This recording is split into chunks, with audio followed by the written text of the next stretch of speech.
familie. Mama plânge la fereastră, tata stă în poarta noastră. Se roagă Domnului mereu să mă întorc cu pasul meu. Casa mea cu poarta veche mi-a rămas mereu pereche. Baștina mă cheamă iar, dorul ei nu-i în zadar. Casa mea cu poarta veche mi-a rămas mereu pereche. Baștina mă cheamă iar, dorul ei nu-i în zadar.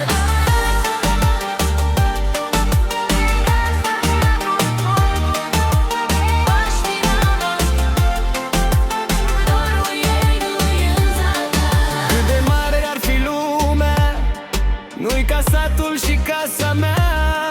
Nu s averi și nici palate, ca părinții sănătate.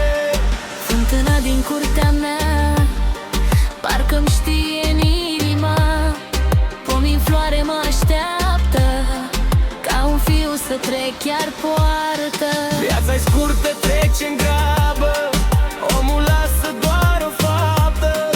Banii vin și banii trec, dorul nu-l plătește un cec.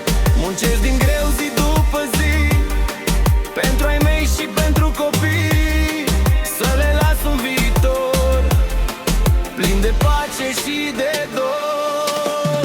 Casa mea cu poarta veche mi-a rămas mereu pereche. Baștina mă cheamă iar, dorul ei nu-i în zadar. Casa mea cu poarta veche mi-a rămas mereu pereche. Baștina mă cheamă iar, dorul ei nu-i în zadar.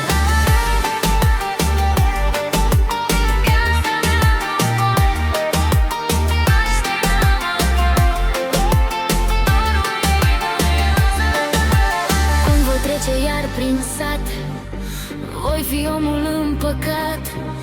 Am plecat ca să clădesc, nu ca satul să-l uit și să-l părăsesc.